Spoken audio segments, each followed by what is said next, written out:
उपकार नाशे मिथ्या भ्रम वासना, ताते देश भाषा करी अर्थ को प्रकाश करो, जाते मन बुद्धि उके होते अर्थ भाषना, जाते मन बुद्धि उके होते अर्थ भाषना। निवास निलयम विलीन विलयम निधाय रधिवीरम, आत्मानुशासनमहं वक्षे मोक्षाय भव्यानां।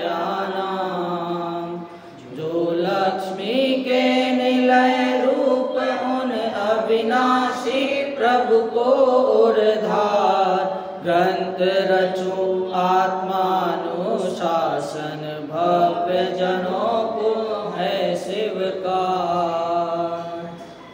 जो भव्य जीवों को साक्षात मोक्ष स्वरूप जो वाणी है, गुणभद्राचार्य उसे कहते हैं आत्मानुशासन ग्रंथ की रचना करते हैं, और उसमें जो श्लोक लिख रहे हैं, कह भी रहे हैं, बता भी रहे हैं कि कड़वा लगेगा लेकिन ग्रहण करना। तो धर्म तो ग्रहण कर लिया, चलो हमने उपदेश ग्रहण कर लिया, सुख की प्राप्ति जिससे होगी वो धर्म भी ग्रहण कर लिया। तो धर्म क्या मात्र पुण्य में है और पाप को त्यागना है, तो इसको भी समझाया कि 9 पदार्थों को छोड़ना है। 9 पदार्थों में आश्रव के जो आवांतर है पुण्य और पाप, उनको छोड़ना है। देखो ये पुण्य और पाप भी परिणामों के अनुसार हैं, बाह्य क्रिया के अनुसार नहीं है। जैसे गुजरात में शराबबंदी है और शराब वहाँ पर तो भी बिक रही है, तो शराब रोकने के लिए क्या किया जाए? क्या शराब की दुकान बंद करने से शराब बंद होगी? क्या नहीं होगी। चलो आप नहीं होगी क्योंकि घर से व्यापार करने लगेंगे, तो इसीलिए पुलिस को बोल दो तो शराब बंद होगी क्या? अरे भाई तो भी नहीं होगी, क्योंकि पुलिस वाले खुद उसके लिए फिर रहे हैं।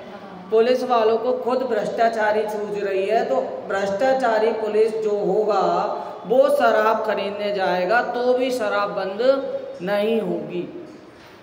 फिर इसके बाद कहते हैं तो वहाँ पर जो मेन फैक्ट्री में शराब बन रही है उस फैक्ट्री को बंद कर देंगे, तब जाकर वो शराब बंद हो जाएगी। क्या जो मेन वहाँ का स्तोत्र है उसे बंद करेंगे तब जाकर शराब बंद होगी। तो उसी प्रकार यदि परिणाम बाह्य से आप कर रहे हो कोई क्रिया, लेकिन कदाचित आपके परिणामों में खोट है, हमारे परिणामों में यदि खोट रहेगी तो उसका भी पुण्य नहीं कहलाएगा, वो भी पाप में चले जाएगा। शुभ परिणाम और अशुभ परिणाम के अनुसार ही पुण्य और पाप लगते हैं। तो परिणाम सबसे पहले मन में होंगे। छोटे दादा की हुकुमचंद जी भारेल की एक कृति है, रचना है, उसमें अहिंसा महावीर की दृष्टि में, तो उसमें कहते हैं कि काय से जो हो रही है हिंसा आदि, उसको तो पुलिस आदि रोक लेगी, प्रशासन रोक लेगा, चलो इसको रोक लिया। अब वचन की, उससे थोड़ी नीचे आई वचन की हिंसा, चलो वचन की हिंसा को भी समाज वाले रोक लेंगे, परिवार रोक लेगा, लेकिन जो मन की हिंसा है वो किसी को पता ही नहीं चलेगी और कोई रोकने में समर्थ भी नहीं होगा। तो इसीलिए सबसे पहले कार्य मन में होता है। जो मन में होता है वही वचन और परिणामों में होता है, वो तो कंपलसरी बात है ही, ये तो वस्तु स्थिति है ही, परंतु ये जरूरी नहीं है कि जो परिणामों में हो रहा है वही मन में चले, नहीं, जो बाह्य में हो रहा है वही परिणामों में चले। तो इसीलिए सबसे पहले तो अपने परिणाम शुद्ध करना है। तो इसीलिए उसके लिए जिनवाणी का उपदेश जो श्रुत, जो आगम अपन को प्राप्त है, जो वाणी भगवान के द्वारा आई है, उसको सुनकर अपने परिणामों को निर्मल करना, वो सबसे पहली बात है। ये तो सबसे पहले धर्म में प्रवेश है। अभी जो 10 लक्षण आने वाले हैं, 10 लक्षण धर्म में, बच्चे एक नाटक करेंगे, उसमें दिखाएंगे आपको कि शो ऑफ क्या होता है, व्यक्ति क्या कर रहे हैं, धर्म के नाम पर ज्यादा शो ऑफ हो रहा है, दिखावा हो रहा है। कैसा दिखावा हो रहा है कि यदि बाय चांस कोई भी धार्मिक आयोजन करना होगा तो अपन को भी सबसे पहले पैम्पलेट छपवाना पड़ता है, पोस्टर लगवाने पड़ते हैं, सब जगह व्हाट्सएप करना पड़ता है, और उस तभी जाकर इतनी पब्लिक, इतनी जनता आ पाती है। परंतु यदि कार्यक्रम खत्म तो क्या मंदिर के ऑफ सीजन शुरू हो गए, तब जाकर अपन को वास्तविक स्थिति, वास्तव में जो भक्ति होती है वो अपन को अकेले में जो भक्ति होती है, अकेले में जो शब्द होते हैं, अकेले में जो परिणाम होते हैं, वो वास्तविक भक्ति होती है। वो वास्तविक अपने परिणाम उजागर होते हैं। और बाकी भीड़ के साथ तो भक्ति, ताली, म्यूजिक, ये सब तो होता ही रहता है। 5-6 प्रकार की लेस्या कही हैं, कृष्ण, नील, कापोत, पीत, पद्म, शुक्ल। तो उसमें जो कृष्ण, नील, कापोत, पीत वाले जो होते हैं ना, उनको क्या कि भैया जरूरी काम करने के साथ साथ बाह्य जो फालतू के काम है वो भी करते हैं, लेकिन जो उनके फालतू वाले काम भी जो होते हैं वो न्याय और नीति परक होते हैं। जैसे भक्ति होनी है तो उसमें ढोलक बज रही है, म्यूजिक हो रहा है, कार्यक्रम सजाया हुआ है, हॉल सजाया हुआ है, अच्छे बड़े पंडित बुलाए हुए हैं, विधानकर्ता बुलाए हुए हैं, भक्ति गाने वाले बुलाए हुए हैं, तो वहां पर है तो ये कोई धर्म मार्ग में लगाने के लिए ये लोग सहायक नहीं है, ये लोग निमित्त नहीं है। परंतु म्यूजिक आदि के माध्यम से थोड़ी रुचि जगे जीवों में और उस भक्ति के शब्द उनके कान तक पहुंचे और कंठ का विषय बने, इसलिए ये म्यूजिक आदि की व्यवस्था की। तो हालांकि म्यूजिक वगैरह तो फालतू के काम है, लेकिन वो भी फालतू का काम न्याय और नीति वाला है। ये कापोत लेस्या वाला है। और सबसे ज्यादा बुरी लेस्या वाले होते हैं, नहीं ये पीत लेस्या वाला है, और सबसे ज्यादा बुरी, सबसे ज्यादा पाए जाते हैं एक लेस्या वाले, वो होते हैं कापोत लेस्या वाले। क्या करते हैं कि भैया पढ़ेगा, सब कुछ पढ़ेगा, सब कुछ पता होगा, लेकिन उसे धारण नहीं करेगा, कि स्वाध्याय, प्रवचन आदि सब सुनेगा और 16 करेगा।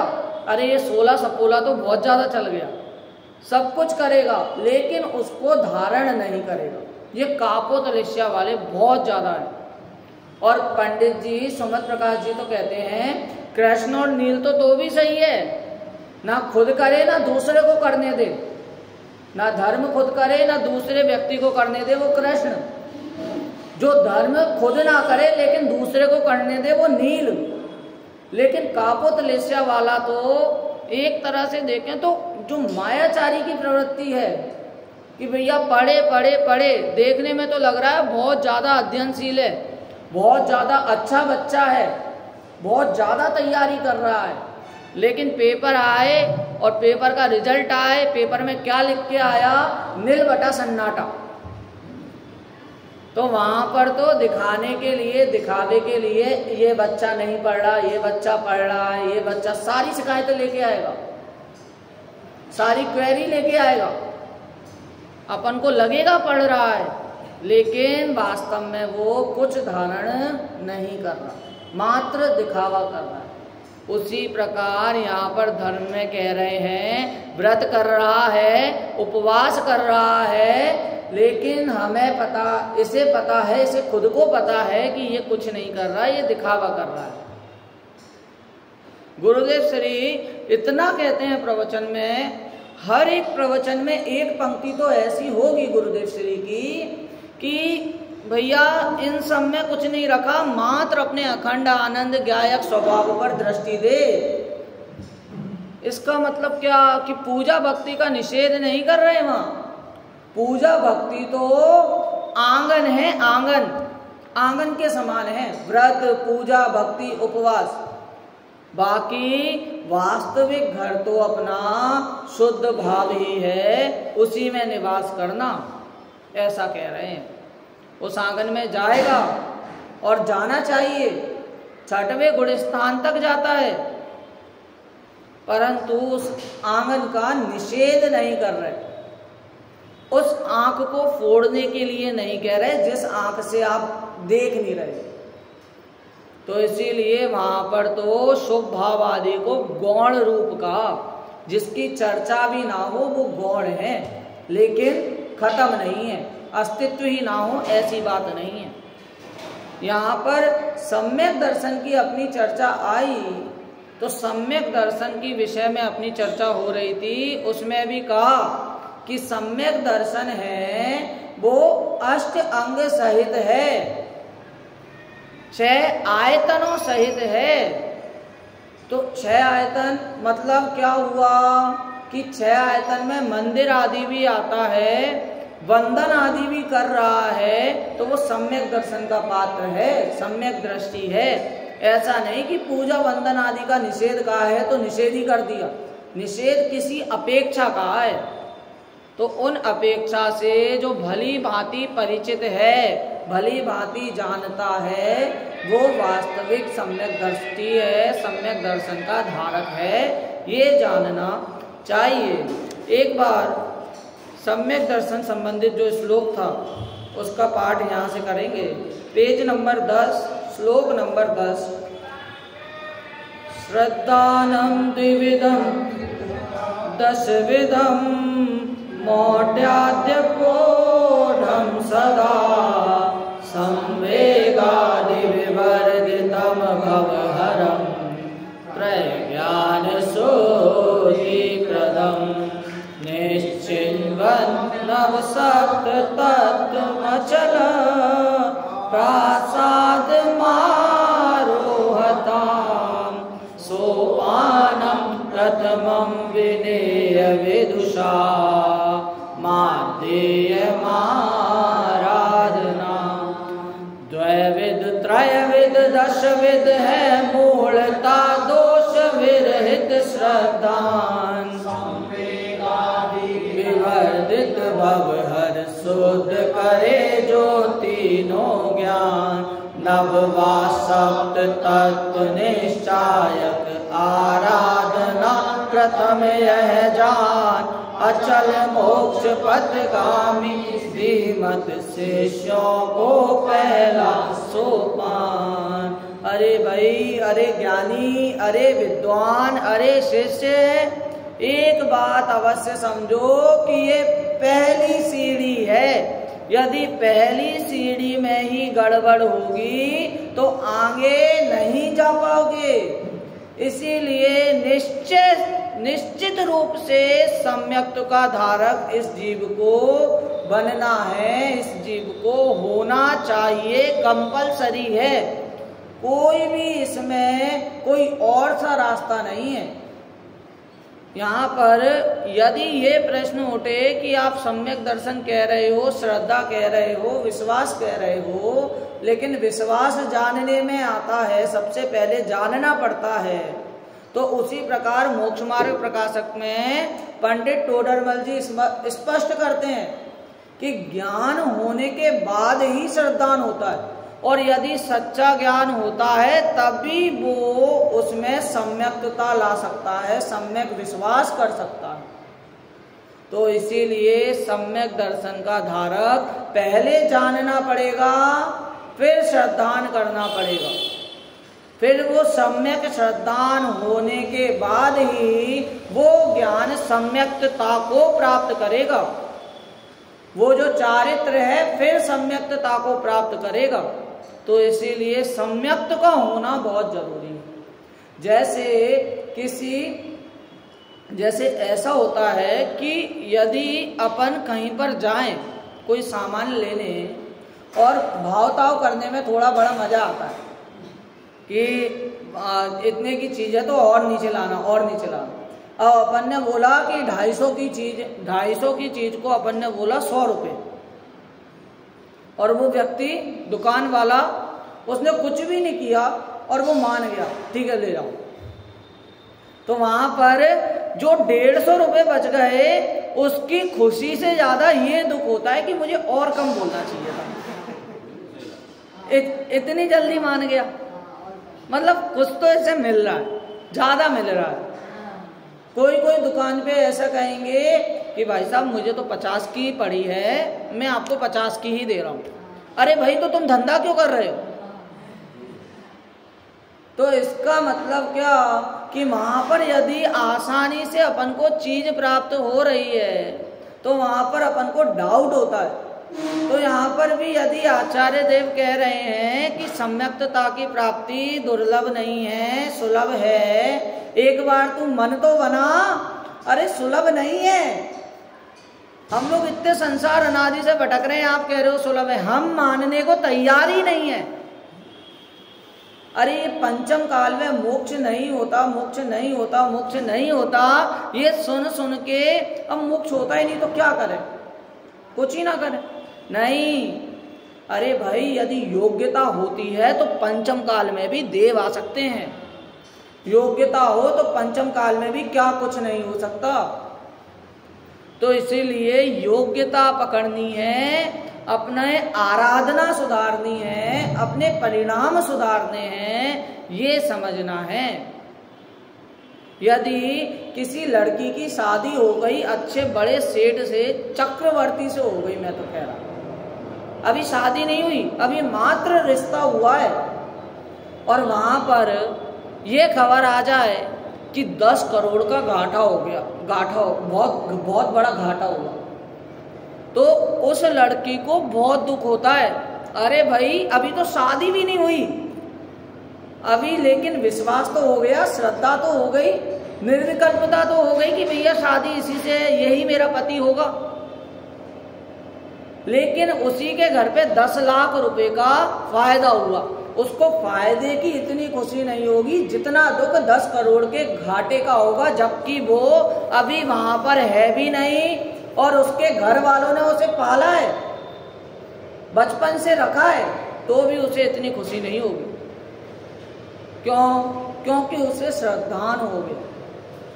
इसीलिए यहाँ पर भी कह रहे हैं कि भैया श्रद्धान जरूरी है, सम्यक दर्शन जरूरी है। जब एक बार पता लग जाए कि सम्यक दर्शन मेरे में ही है, मैं ही अनंत आनंद का पिंड हूं, तब इससे तुझे छुटकारा मिल जाए, तब ये श्रद्धान होने के बाद, एक चिंगारी लगने के बाद, तब वो अग्नि लगने में कोई देर नहीं लगेगी। जैसे हीरा होता है, कचड़े में सफाई कर रहे हैं, हीरे की चमक आई, तो आप बताओ वो हीरा कितना महंगा है और उसकी चमक कितनी महंगी है। चमक खरीदने के लिए आपको कितने पैसे देने पड़ेंगे? कुछ नहीं। लेकिन हीरा खरीदने के लिए आपको समर्पित होना पड़ेगा। इसीलिए यदि सम्यक दर्शन, सम्यक श्रद्धा चाहिए तो वो सर्व समर्पण मांगेगा। वो ये नहीं कहेगा सम्यक दर्शन वहां पर कि 10 दिन का व्रत करो या 8 दिन का व्रत करो। वो ये नहीं कहेगा कि तुम्हारा जहां पर सम्मान हो रहा पहले वहां जाओ फिर बाद में यहां पर आओ। अरे एक बात भी अपन अपने पे लगाएं कि यदि प्रधानमंत्री द्वारा सम्मान जहां पर हो रहा हो और यहाँ पर प्रवचन का समय हो तो कहां पर जाना प्रेफर करोगे? यदि कहीं मीटिंग का विषय हो और यहाँ पर प्रवचन का समय घटाना हो तो आप क्या प्रेफर करोगे? तो इसीलिए सम्यक श्रद्धा है वो तो सर्व समर्पण मांगेगा कि आप यदि समर्पित हैं तो इस कारण आपको सम्यक्तता है। तो इसीलिए जो महंगी वस्तु है वो तो आपसे देह भी मांगती है, श्रम भी मांगती है, तो उसके लिए श्रमवंत होना पड़ेगा और कोई उपाय नहीं है। एक बार अपन इसका अर्थ पढ़ते हुए आगे चलते हैं कि आत्मा का विपरीत अभिप्राय रहित श्रद्धान सम्यक दर्शन है, वह आत्मा का स्वरूप है। वह सम्यक दर्शन निसर्गज और अधिगमज के भेद से दो प्रकार का है। जो उपदेश आदि बाह्य निमित्तों के बिना होता है उसे निसर्गज सम्यक दर्शन कहते हैं, और जो उपदेश आदि बाह्य निमित्तों से होता है उसे अधिगमज सम्यक दर्शन कहते हैं। अब अधिगमज सम्यक दर्शन भी उसी समय आपके काम आएगा, उसी समय आपको होगा यदि पूर्व में आपके पुण्य के संस्कार इतने प्रबल होंगे तब।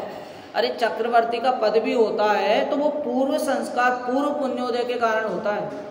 या कहते हैं कहीं कहीं तो ये भी लिखा रहता है कि वास्तव में मैंने लिखा हुआ तो नहीं, लेकिन मैंने प्रवचन में सुना था कहीं कि वो चक्रवर्ती का पुण्य ऐसा होता है कि उसने पिछले भव में पूरे पुण्य अपने ना भोगे हों और आगे जाकर पुण्य बचे हुए हैं, तब जाकर चक्रवर्ती पद मिलता है, और अच्छा पुण्य बचा हो तब। और ये अच्छा पुण्य, ये जो पुण्य का भंडार है कब बचा रहेगा? जब पूर्व पुण्य अपने पलड़े में हो और वो धर्म में लगे तब। वास्तव में देखें तो पुण्य के समय जब शुभ परिणाम होते हैं, जब पुण्य का उदय आता है, तब तो जिन मंदिर, जिन देव, जिन शरण कुछ याद नहीं, लेकिन जब पाप का उदय आता है, हे भगवान जी क्या कर रहे हो, हे भगवान ऐसा कर दो, हे भगवान मैं आपके समय से कराऊंगा। अरे वास्तव में देखें तो शिखर जी चढ़ने की योग्यता, शिखर जी चढ़ने की शक्ति जीव में है, लेकिन सम्यक दर्शन प्राप्त करने की शक्ति जीव में नहीं है। ये दुर्भाग्य का है, दुर्भाग्य समझना चाहिए। शिखर जी इतना बड़ा पर्वत चढ़ लिया लेकिन एकमात्र सम्यक दर्शन प्राप्त नहीं कर पाए, तो ये दुर्भाग्यता है। और यदि जिनवाणी सुनने मिल रही है तो इससे बड़ा सौभाग्य और कोई सा नहीं है, ये समझना चाहिए। आगे, अथवा वे सम्यक दर्शन तीन प्रकार का है। जो दर्शन मोह के उपशम हो वह औपशमिक सम्यक दर्शन है। जो दर्शन मोह के क्षय से हो वह छायिक सम्यक दर्शन है। और जो दर्शन मोह के क्षयोपशम से हो वह छायोपशमिक सम्यक दर्शन है, ऐसा मानना। लेकिन सम्यक दर्शन की प्राप्ति के बाद सम्यक ज्ञान और सम्यक चारित्र जब होता है तब ये परिणाम भी हट जाते हैं। अभी तो उपशम, क्षयोपशम और छायिक की बात आई, लेकिन इन परिणामों से पार जब सम्यक्त की प्राप्ति हो और आगे जाकर ये चार आराधना अपन जब कर लें तब ये वाले परिणाम भी हट जाते हैं। और फिर इसके बाद कौन सा एक परिणाम बचता है? एकमात्र पारिणामिक जो वस्तु स्वरूप है, जो हमेशा विद्यमान है, जो द्रव्यात्मक है, वो एक पारिणामिक स्वरूप पर दृष्टि जाती है, ऐसा मानना। मात्र इनमें भी नहीं अटकना। आगे, अथवा वह सम्यक दर्शन 10 प्रकार का है। आज्ञा सम्यक तो आदि 10 वेदों का वर्णन आगामी छंद में करेंगे। वह श्रद्धान, मूढ़ता आदि 25 दोषों से रहित होता है। अभी ये किन किन से रहित होता है ये बात बताएंगे कि हाँ, फिर बाद में इसके बाद बताएंगे कि किन से सहित होता है। एक बार पढ़ते हैं। वह श्रद्धान, मूढ़ता आदि 25 दोषों से रहित होता है। वो 25 दोष कौन से हैं? लोक मूढ़ता, समय मूढ़ता और देव मूढ़ता के भेद से मूढ़ता 3 प्रकार की है। जाति, कुल आदि के भेद से मद 8 प्रकार का है। मिथ्या दर्शन, मिथ्या ज्ञान और मिथ्या चारित्र तथा इनके धारक जीव इस प्रकार 6 अनायतन होते हैं। अथवा असर्वज्ञ, असर्वज्ञ का स्थान, असर्वज्ञ का ज्ञान, असर्वज्ञ के ज्ञान युक्त पुरुष, असर्वज्ञ का आचरण और असर्वज्ञ के आचरण सहित पुरुष, इस प्रकार ये 6 अनायतन होते हैं। ये सम्यक्त के स्थान नहीं हैं, इसलिए इन्हें अनायतन कहते हैं। तथा शंका, कांक्षा, विचिकित्सा और मूढ़ दृष्टि, इन 4 दोषों का सद्भाव और उपगुण, स्थितिकरण, वात्सल्य तथा प्रभावना, इन 4 गुणों का अभाव, इस प्रकार 8 दोषों से रहित सम्यक दर्शन होता है। देखिए एक बात गौर की कि इसमें कांक्षा आदि का तो सद्भाव का और बाद में पॉजिटिव वे में लिया कि स्थितिकरण और वात्सल्य प्रभावना आदि का अभाव होता है। तो इसमें 8 मतलब 8 जो दोष होते हैं उनको भी अलग तरीके से डिफाइन किया। कहीं कहीं ये भी प्रश्न होता है, क्या प्रश्न होता है कि सबसे पहले हम किसको करें, पहले 8 गुणों का वो करें, अंगीकार करें, या 8 दोषों का अभाव करें, ऐसा होता है। लेकिन यहाँ पर पहले कहा कि 4 दोषों में उसको ही नेगेटिव वे में बता दिया कि यदि शंका, कांक्षा, विचिकित्सा का आदि का अभाव होगा तो आपको अपने आप ही निसंकित आदि गुण प्रकट हो जाएंगे। और यदि आपका उपगुण, स्थितिकरण, वात्सल्य अभाव नहीं होगा तो आपको पक्का इसके अनुगुण, अस्थितिकरण, अवात्सल्य और अप्रभावना दोष होंगे। तो इसीलिए इस प्रकार इसके 25 दोष गिनाए। पहले 3 मूर्ता, फिर 6 अनायतन, फिर उसके जो सर्वज्ञ के दोष आदि करके इसके वो गिनाए, और फिर शंका, कांक्षा आदि करके 8 भेद गिनाए।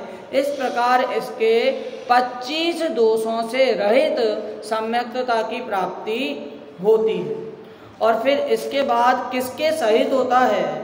इस प्रकार 3 मूर्ता, 6 अनायतन, 8 मद और शंकादि 8 दोष, इन 25 दोषों से रहित श्रद्धान ही निर्मल श्रद्धान है, क्योंकि इन दोषों के होने पर सम्यक्त का अभाव ही होता है। अतः सम्यक्त मलिन कैसे होगा? वह श्रद्धान संवेग आदि गुणों के द्वारा उत्पन्न निर्मलता से वृद्धिंगत होता है, अथवा इस श्रद्धान के द्वारा संवेग आदि गुण बढ़ते हैं। संवेग आदि गुण बढ़ते मतलब संवेग मतलब तो संसार से भय बोला। अरे भाई, संसार से भय तो हुआ जब आपको पता चला कि संसार में भय है, तब जाकर तो धर्म की शरण ग्रहण की। इसीलिए उसको गुण में लिया कि भय को एक प्रकार से तो आप बोल रहे हो कि गलत है, कसाय है, लेकिन एक प्रकार से उसी भय को बोल रहे हो कि भैया अच्छा है, तुम्हें भय हो रहा है तो कम से कम धर्म में तो लग रहे हो, कम से कम सम्यक्तता की प्राप्ति के लिए उद्यमवंत तो हो रहे हो, वो तो भय अच्छा भी। एक ऐड आता है, देखा होगा, तो दाग अच्छे हैं, तो उसी प्रकार यहाँ पर भी कह रहे हैं कि भय अच्छा है, दाग अच्छे हैं, उसी प्रकार कह रहे हैं कि भय अच्छा है।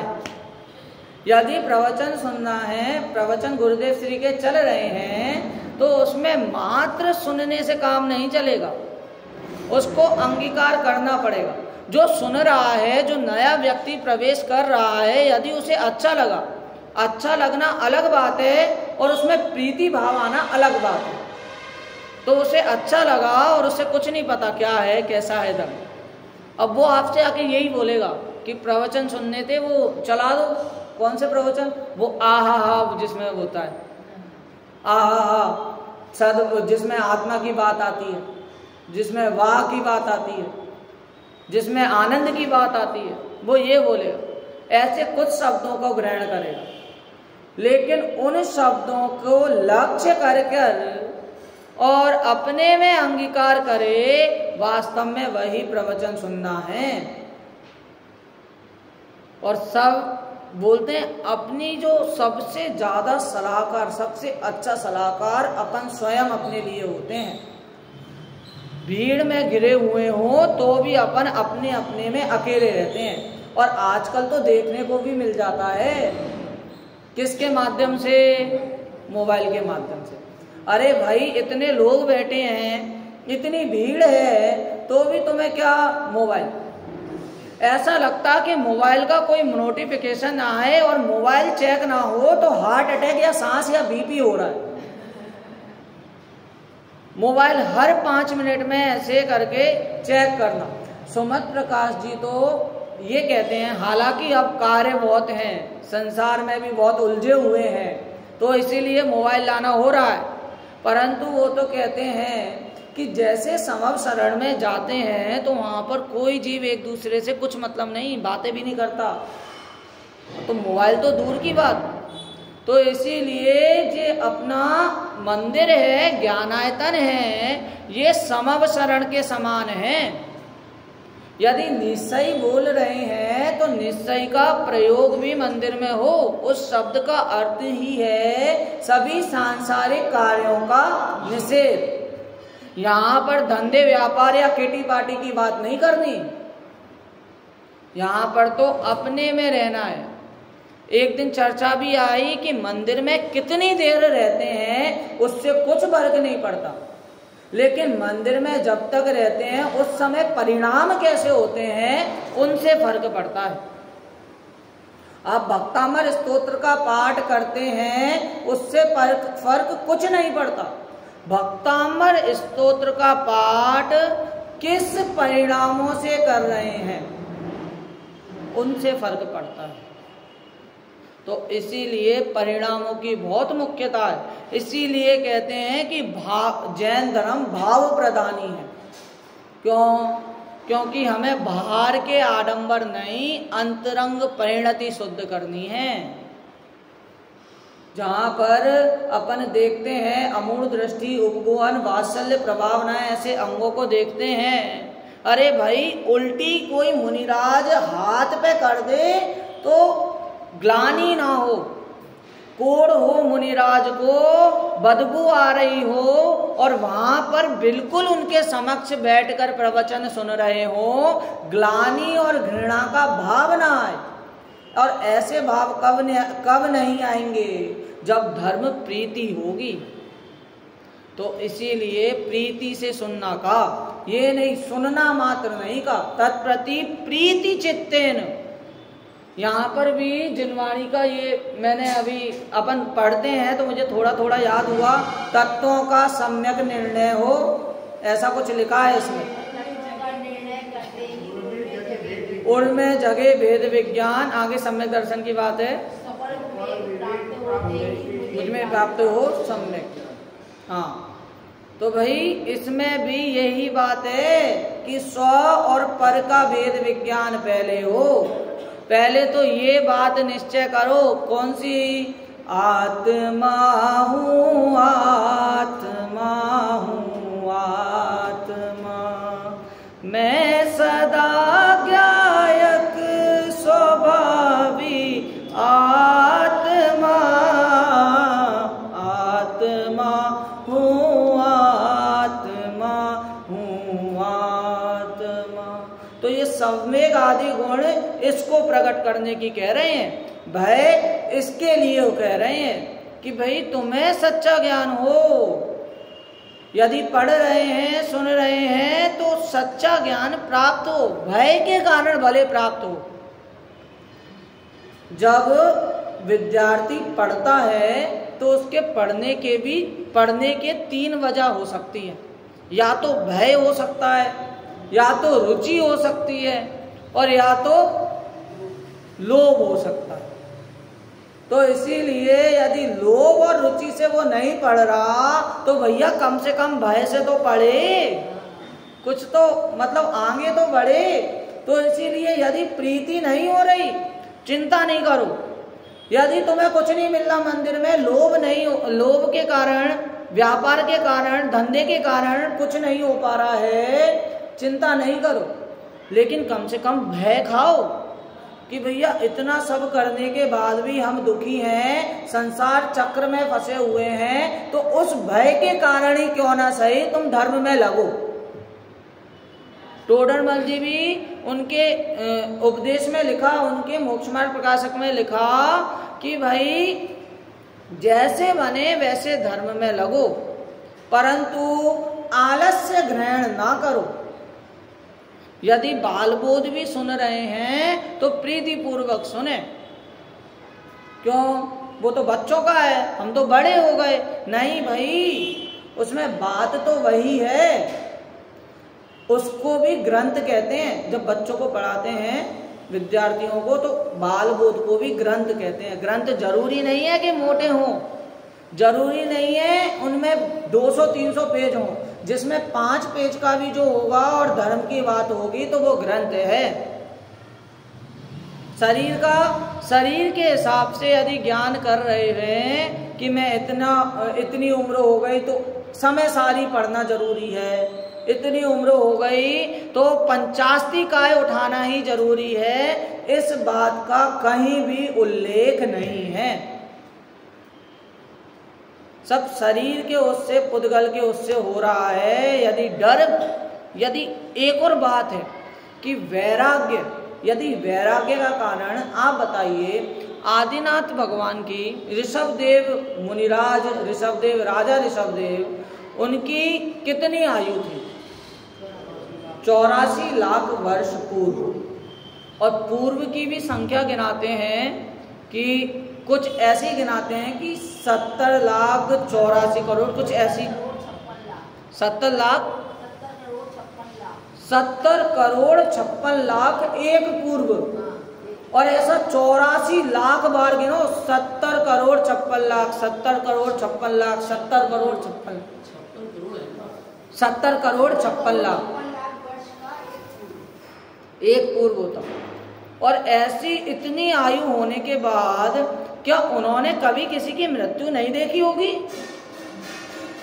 मात्र एक ही मृत्यु देखी उन्होंने, नीलांजना की, और उससे वैराग्य हो गया। अरे नहीं, वो तो अपन कहते हैं कि भवितव्यता उस समय ऐसी थी, निमित्त ऐसा था, इसलिए उनको वैराग्य हो गया। परंतु वहां पर ये भी मत सोच लेना कि उनको भय के कारण वैराग्य हुआ। यदि भय से वैराग्य होता है तो वो आपका वैराग्य नहीं है।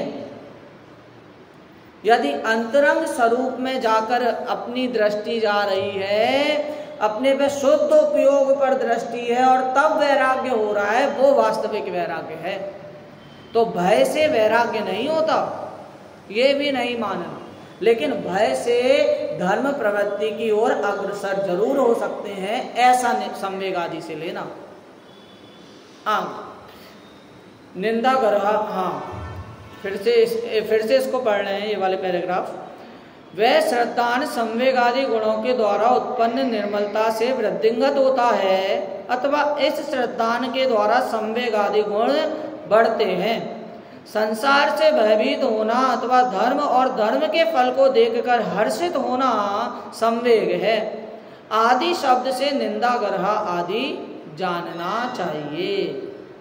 वह श्रद्धान संसार का नाश करने वाला और कुमति, कुश्रुत तथा विभंग अवधि अर्थात कुअवधि, इन 3 अज्ञानों को शुद्ध करने वाला है। जो ज्ञान सम्यक्त के पहले कुज्ञान रूप थे, वे ही ज्ञान सम्यक्त के होने पर सुज्ञान हो जाते हैं। वह श्रद्धान जीव, अजीव, आश्रव, बंध, संवर, निद्रा, मोक्ष, पुण्य, पाप, इन नव तत्वों का अथवा पुण्य पाप को आश्रव में गर्भित करके 7 तत्वों का निश्चय करता है। मोक्ष रूपी मंदिर में चढ़ने वाले पंडित और बुद्धिमान शिष्यों के लिए वह श्रद्धान प्रथम सीढ़ी है। उस मोक्ष मंदिर से जीव कभी च्युत नहीं होता। ऐसे सम्यक्त के होने के बाद ही अन्य साधन होते हैं। यह सम्यक्त 4 आराधनाओं में सर्वप्रथम आराधना है। इस प्रकार सम्यक दर्शन का कथन किया। अरे क्यों, पंडित है या नहीं सब? ये छोटा बच्चा भी पंडित है, ये भी विद्वान है, ये भी बुद्धिमान है। कब? जब सम्यक्त प्राप्त करने की रुचि जगे तब। तो इस प्रकार आचार्य का बिल्कुल बहुत उद्यम है। वहां पर कह रहे हैं कि पहले कहा ना कि ये जो मेरा उद्यम है, ये जो मेरा श्रम है, वो व्यर्थ नहीं है। कैसा कैसा श्रम कि जो उपदेश तुम्हें कड़वा लग रहा है, जिस उपदेश के लिए मैं लिख रहा हूं, जिस उपदेश के लिए मैंने, हालांकि मेरे भ्राता के उससे लिखे, लेकिन ये संपूर्ण जगत के लिए, संपूर्ण जीवों के लिए है, ऐसे उपदेश करने में जो मेरा श्रम लग रहा है वो व्यर्थ नहीं है। क्यों व्यर्थ नहीं है? क्योंकि यहां तक यदि आ गए तो इसका मतलब आप बुद्धिमान हैं, सब बुद्धिमान हैं। श्रद्धा की जिसको महिमा आ गई सब बुद्धिमान है। यदि श्रद्धा ना हो तो सही बताएं तो आपका खाना पीना भी मुश्किल हो जाए। विश्वास पर दुनिया चलती है। आपको विश्वास है कि इनने खाना बनाया अच्छा ही होगा, बिना किसी मिलावट का होगा, लेकिन वहीं पर यदि होटल में किसी जा रहे हो जहां पर नॉन वेज और वेज दोनों बनता है, वहां पर शक हो जाता, अरे भाई केस हो गया था एक जगह तो कि उसने वेज मंगाया और वो नॉन वेज आ गया, खा लिया, फिर उसके बाद पता चला कि नॉन वेज है। उधर केस हो गया था एक होटल में। क्यों? क्योंकि वहां पर फिर श्रद्धा हिल गई, विश्वास हिल गया, और अपने घर पर एकदम विश्वास से खाता है। निज घर बिना विश्राम नहीं। अरे भाई जहां पर गए, परिवार के घर गए, कहीं भी गए आप, अपने रिश्तेदार के घर क्यों ना गए हो, लेकिन जितना आराम, जितना सुकून अपने घर पर मिलता है और कहीं नहीं। कहीं भी घर पे जाओ, पानी के लिए पूछना पड़ता है, बाथरूम कहाँ है पूछना पड़ता है, बेटा आराम कर लो कहने की जरूरत पड़ती है सामने वाले को। लेकिन यदि अपने घर पर हो तो निशंकतया गेट खोलकर, गेट पटककर कैसे भी घुसते हैं, और जहां बैठना है, जहां लेटना है, जैसी अवस्था में है वैसी अवस्था में एकदम निसंकोच प्रवर्तन करते हैं, क्योंकि वो मेरा घर है, ऐसा श्रद्धान होता है। तो उसी प्रकार ये श्रद्धान होना कि ये जिन धर्म, जिन वचन, जिन वाणी बड़ी दुर्भाग्यता से प्राप्त हुई है। सही बोल रहा हूं? सौभाग्यता से प्राप्त हुई है। अरे भाई कभी कभी होता है कि जैसे बच्चों के लिए उल्टा बोले तो यहाँ पर यूज करना पड़ता, अलर्ट रहे। तो भाई बड़ी सौभाग्यता से प्राप्त हुई है, तो ये हमारे भाग्य हैं कि हम इसको सुने और इसमें रुचि जागृत करें। और रुचि जागृत तब होगी जब प्रवेश तो किया अपन ने, लेकिन उसी में निरंतर प्रवर्तन करते रहे, क्योंकि बिना कोशिश के तो कोई चीज नहीं होती, बिना चर्चा के तो कोई वृत्ति नहीं होती। यदि चर्चा ना हो जिनवाणी की, इन बातों की चर्चा आपस में ना हो, तो भाई ये जिनवाणी, ये जिन वचन लुप्त होते जाएं। जिनवाणी जग मैया जन्म दुख मेट दो, लेकिन वो जन्म दुख भी कब मिट रहे? मात्र जन्म दुख मेटने, मात्र दुख मेटने के लिए नहीं, जन्म और मरण दोनों मेटने के लिए। लिखा इसमें ये भी लिखा है कि माता, किसी माता को ना रुलाऊं कभी। हाँ, क्या कि भैया जन्मों का और मरण का दोनों का नाश करने के लिए है। महावीर जयंती इतनी धूमधाम से क्यों मनाते हैं? क्योंकि उनका वापस जन्म और मरण नहीं हो रहा। और उससे भी ज्यादा धूमधाम से व्यक्ति अपना बर्थडे मनाता है। क्यों? एक साल और अपनी मृत्यु के नजदीक आ गया बिना धर्म किए। क्यों? वहां केक कटता है। क्यों? क्योंकि भाई अभी तक श्रद्धान जागृत नहीं हुआ। वो बर्थडे नहीं, व्यर्थ डे है जो बनता है। बफर सिस्टम नहीं, डफर सिस्टम है।